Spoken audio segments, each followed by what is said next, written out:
आपको अब तक एक बहुत बड़ा झूठ बताया गया है कि एनसीईआरटी को लाइन बाय लाइन पढ़ो तभी याद होगा। सच ये है, आपका समय बर्बाद हो रहा है। 90% बच्चे क्या करते हैं, नोट्स बनाते हैं, हाईलाइट करते हैं और आखिर में रेस से बाहर। टॉपर्स क्या करते हैं, अब वो ये सब नहीं करते। वो इस्तेमाल करते हैं then story based audio method, I mean podcast method, जहां पूरा चैप्टर एक कहानी बन जाता है और दिमाग में हमेशा के लिए बैठ जाता है। कैसे यूज करना है? और ट्रैवल में, और खाली समय में, और सबसे खतरनाक तरीका सोने से पहले। जो आप सोने से पहले सुनते हो वो सीधे आपके सबकॉन्शियस माइंड में सेव हो जाता है। अब फैसला आपका है, रटना है या स्मार्ट बनना है। माइंड मैप नोट्स चाहिए? लिंक डिस्क्रिप्शन में है। चलो अब गेम बदलते हैं। नमस्कार, चलिए आज निकलते हैं भारत के भूगोल के एक सफर पर रुकिए, ये कोई बोरिंग क्लास नहीं होने वाली है। नहीं, बिल्कुल नहीं। हम इसे देखेंगे एक जिंदा कहानी की तरह, एक ऐसी कहानी जो पता है लगातार बदल रही है। तो चलिए सबसे पहले एक बहुत बड़ी बात से शुरू करते हैं। एक ऐसा झूठ जो शायद हमें भूगोल के बारे में बताया गया है कि भाई इसे तो लाइन बाय लाइन रटना ही पड़ेगा। असल में ये बस हमारा कीमती वक्त बर्बाद करने की एक साजिश है और कुछ नहीं। तो फिर इसका राज क्या है? देखिए, राज फैक्ट्स को रटने में नहीं है, बिल्कुल नहीं। राज है उस कहानी को समझने में जो इस जमीन ने खुद लिखी है। और एक बार कहानी पकड़ में आ गई ना, तो फैक्ट्स तो अपने आप दिमाग में बैठ जाते हैं। तो चलिए शुरू करते हैं एकदम बेसिक से। ठीक वैसे ही जैसे किसी घर को ढूंढने के लिए पहले उसका साइज और एड्रेस पता करते हैं ना, बस वैसे ही हम दुनिया के नक्शे पर भारत का एड्रेस और उसका आकार जानेंगे। भारत का टोटल एरिया पता है कितना है? ये है 3.28 मिलियन स्क्वायर किलोमीटर, मतलब 32,80,000 स्क्वायर किलोमीटर। और इस विशाल आकार के साथ हम दुनिया के 7वें सबसे बड़े देश हैं। अब इन नंबर्स को याद रखने का एक बहुत ही मजेदार तरीका है। देखिए, जब हम बात करते हैं लैटिट्यूड की, तो बस सोचिए लेटी हुई लाइनें, है ना आसान? वो लाइनें जो नक्शे पर लेटी हुई हैं। और लॉन्गिट्यूड, अरे वो लंबी लंबी लाइनें हैं। तो लैटिट्यूड मतलब लेटी हुई, लॉन्गिट्यूड मतलब लंबी। कितना सिंपल है। अब इस पूरब से पश्चिम के विशाल फैलाव का एक बहुत ही मजेदार नतीजा है। क्या आपको पता है कि देश के एक कोने अरुणाचल प्रदेश में सूरज गुजरात से पूरे 2 घंटे पहले उगता है? जी हां, पूरे 2 घंटे। और ऐसा होता क्यों है? क्योंकि जैसे जैसे हमारी पृथ्वी घूमती है, सूरज को हर एक लॉन्गिट्यूड पार करने में करीब करीब 4 मिनट लगते हैं। तो अब देखते हैं कि ये कहानी आगे कैसे बढ़ती है। हम भारत की 6 खास फिजिकल फीचर्स को देखेंगे। और पता है, हर एक फीचर की अपनी एक अलग पहचान है, एक अलग पर्सनैलिटी है, बिल्कुल किसी इंसान के चेहरे के फीचर्स की तरह। तो ये हैं वो 6 चेहरे जो मिलकर भारत को बनाते हैं इतना विविध और इतना अनोखा। हिमालय के पहाड़, उत्तरी मैदान, प्रायद्वीपीय पठार, भारतीय मरुस्थल, तटीय मैदान और हमारे द्वीप समूह।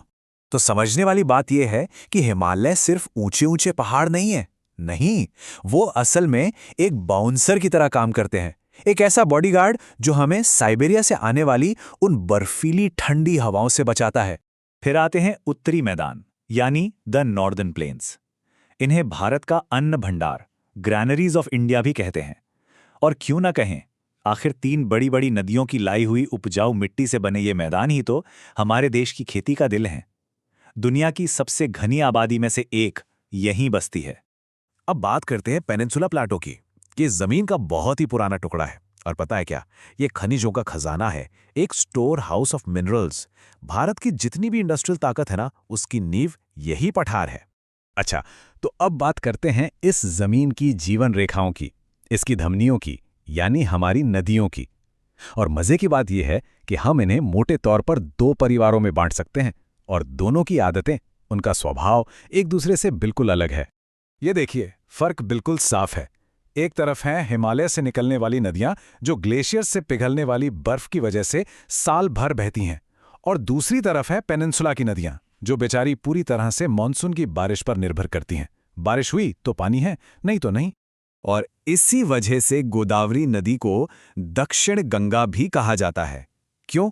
क्योंकि अपने विशाल आकार और दक्षिण भारत के लिए अपने महत्व के कारण ये वही जगह रखती है जो उत्तर भारत में मां गंगा की है। तो जमीन की बात हो गई, नदियों की बात हो गई। अब आते हैं भूगोल के सबसे दिलचस्प और सबसे जरूरी हिस्से पर, यानी हम लोग, वो लोग जो इस जमीन पर रहते हैं। अब देखिए, हमारे देश में आबादी हर जगह एक जैसी नहीं है।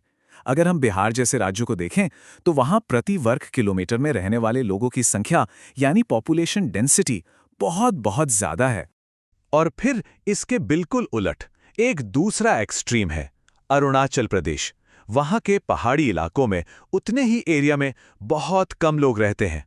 तो सवाल उठता है कि ऐसा क्यों है? लोग कहीं ज्यादा और कहीं कम क्यों रहते हैं? जवाब जमीन में ही छिपा है। इतिहास गवाह है, लोग हमेशा वहीं बसे हैं जहां उपजाऊ मैदान और नदियां हों, मतलब जहां जमीन उनका पेट पाल सके। तो इस सब बातों से हम क्या समझते हैं? सबसे जरूरी बात यह है कि भूगोल सिर्फ किताबों में रखा एक नक्शा नहीं है। नहीं, ये एक जीता जागता, लगातार बदलता हुआ ब्लूप्रिंट है, हमारे जीवन का ब्लूप्रिंट। और ये बात हमें एक बहुत गहरी चीज याद दिलाती है। देखिए, कोई भी कुदरती चीज अपने आप में एक रिसोर्स नहीं होती जब तक इंसान उसे इस्तेमाल करना ना सीख ले। सोचकर देखिए, सदियों तक कोयला बस एक काला पत्थर ही तो था और कुछ नहीं। और यही सोच हमें एक बड़े सवाल पर लाके छोड़ देती है। जैसे जैसे इंसान की कहानी आगे बढ़ रही है, वो अगला काला पत्थर क्या होगा? वो कौन सी चीज होगी जिसे हम अपनी समझ और टेक्नोलॉजी से एक कीमती रिसोर्स में बदल देंगे?